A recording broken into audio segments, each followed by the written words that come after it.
Hello বন্ধুরা, এডি পয়েন্টে সবাইকে স্বাগতম। আজকে আমরা মানব চক্ষুর লম্বচ্ছেদের যে ছবিটি রয়েছে সেটিকে অঙ্কন করে দেখাবো খুব সহজ পদ্ধতিতে। তাই তোমরা সবাই ধৈর্য সহকারে দেখবে পুরো ভিডিওটি। দেখো, প্রথমে আমরা স্কেল এবং পেন্সিলের সাহায্যে প্রথমে একটা ডট ডট করে একটা সরল রেখা অঙ্কন করব।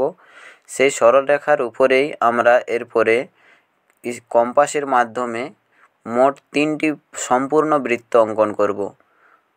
প্রথমে একটি বৃত্ত আমরা অঙ্কন করছি। দেখো, এই বৃত্তটি হবে এই সরল রেখার উপরেই, ঠিক আছে। এই যে ডট ডট করে যে সরল রেখাটা আছে তার উপরে। তারপরে দেখো, আমরা এর ভিতরে আরেকটি বৃত্ত অঙ্কন করব একটু জায়গা রেখে। তারপরে দেখো, তারপরে আরেকটি আমরা বৃত্ত অঙ্কন করব। এই যে বৃত্তটি অঙ্কন করা হলো সেটি স্কেলার যে অংশটা সেটা দেখানোর জন্য আমরা এই বৃত্তটি অঙ্কন করলাম। এরপরে আমরা করয়েডের অংশ দেখানোর জন্য পরের বৃত্তটি অঙ্কন করছি, অর্থাৎ 3 নম্বর বৃত্তটি। এরপরে 4 নম্বর যে বৃত্তাংশটি আমরা অঙ্কন করব সেটা সম্পূর্ণ বৃত্ত হবে না, অর্ধেক হবে, কারণ এটিতে আমরা রেটিনার পার্টটাকে আমরা দেখাবো, ঠিক আছে। তারপরে আমরা এই যে লাইনটা আছে সেই লাইন বরাবর দেখো যে জায়গাটা আমরা দাগ করছি সেটাকে আমরা কি করব, এইটাকে একটু আমরা ইরেজ করে নেব, মুছে নেব, ঠিক আছে। দেখো, মোছার সময় দুদিকটাই লাইনের উপর দিকে এবং নিচ দিকে যেমন সমানভাবে মুছানো হয় সেটাকে কিন্তু অবশ্যই মাথায় রাখবে। তারপরে এদিকে যেটা ডান দিকে যেটা আছে সেই ডান দিকে দেখো, আমাদের এই যে দাগটার ঠিক নিচ বরাবর একটু আমরা তুলনামূলক একটু কম মুছাবো, যেটা আমরা বাঁ দিকে যতটা মুছেছি তার তুলনায় একটু কম মুছাবো, ঠিক আছে। এরপরে আমরা এখানে একটা অংশকে বর্ধিত করে তারপরে এদিকে এনে আমরা যুক্ত করে দেব, ঠিক আছে।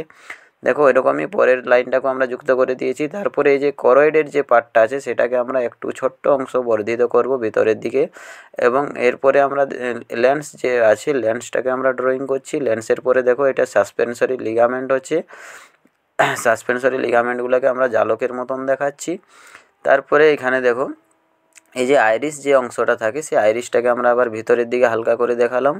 তারপরে দেখো, কনজাংটিভা যে পর্দাটা আছে সেই কনজাংটিভা পর্দাটাকে এরপরে আমরা ড্রয়িং করছি, ঠিক আছে। এটা হচ্ছে কনজাংটিভা যে পর্দাটা, ঠিক আছে। তারপরে এদিকে দেখো, আমাদের যে অপটিক স্নায়ুগুলো আছে সেই অপটিক স্নায়ুগুলোকে আমরা আবার এদিকে বাঁ দিক ডান দিক বরাবর যে অংশটা আছে সেদিকে আমরা ড্রয়িং করছি। এগুলোকে একটু ধৈর্য সহকারে অবশ্যই ড্রয়িং করবে, কারণ যত ভালো ছবিটা হবে তো অবশ্যই তোমাদের নাম্বার কাটার সম্ভাবনাটা কিন্তু খুব কম থাকবে, ঠিক আছে। এইখানে দেখো, এই যে অংশটা আমরা যেটা জয়েন্ট করলাম সেটা হচ্ছে অন্ধবিন্দুর অংশটা। তারপরে এখানে আমরা একটু এটাকে আমরা মার্জিন করে নিচ্ছি যাতে ছবিটা আরেকটু ভালো লাগে দেখতে। তারপরে এখানে দেখো, অপটিক স্নায়ু যে অংশগুলো আছে ওগুলোকে আমরা ভিতরের দিকে আমরা একটু দেখাবো। ভিতরের দিকে করে একটু আমাদের যে ইয়াটা আছে, এখানে দেখো আমরা রেটিনার যে পার্টটা আছে সেই রেটিনার পার্টটাকে আমরা একটু ড্রয়িং করছি। রেটিনার যে অংশগুলোকে একটু ভালোভাবে বোঝাতে যেমন ভালো লাগে দেখতে, সেই জন্য আমরা একটু এটাকে দাগ করে নিচ্ছি। এটা দাগ করা হয়ে গেলে আমরা অন্ধবিন্দুর কাছে যে আমাদের অপটিক স্নায়ুর যে অংশটা আছে সেই অপটিক স্নায়ুগুলোকে আমরা দেখাবো। এরপরে দেখো, এখান থেকে আবার অপটিক স্নায়ুগুলোকে আমরা ভিতরের দিকে একটু দেখাচ্ছি।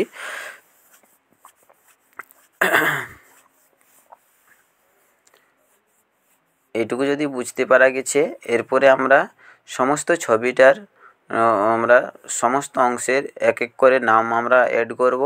অবশ্যই তোমরা ওই নামগুলোকে একটু ভালোভাবে দেখবে, কারণ মিনিমাম 5টা নাম হয়তো তোমাদের অবশ্যই ড্রয়িং করতে হয়তো বলতে পারে, ঠিক আছে। সেজন্য অবশ্যই নামগুলোকে একটু ধৈর্য সহকারে, যদি এখান থেকে যদি না ঠিক করে বুঝতে পারো তাহলে অবশ্যই বই থেকে অবশ্যই নামগুলোকে একটু ভালোভাবে দেখে নেবে, ঠিক আছে। এখানে দেখো, আমরা সবগুলোরই আমরা এক এক করে মার্জিন করছি। সেই মার্জিন করার পরে আমরা এরপরে এরো দিয়ে আমরা প্রত্যেকটা অংশের আমরা নামগুলো দেখাবো। নামগুলো অবশ্যই তোমরা বই থেকে একটু ভালোভাবে দেখে নেবে, তাহলে কোনো রকম নম্বর কাটার কিন্তু সম্ভাবনাটা খুব কম থাকবে এখানে, ঠিক আছে। দেখো, এক এক করে আমরা প্রত্যেকটা অংশের আমরা কিন্তু দাগ করছি।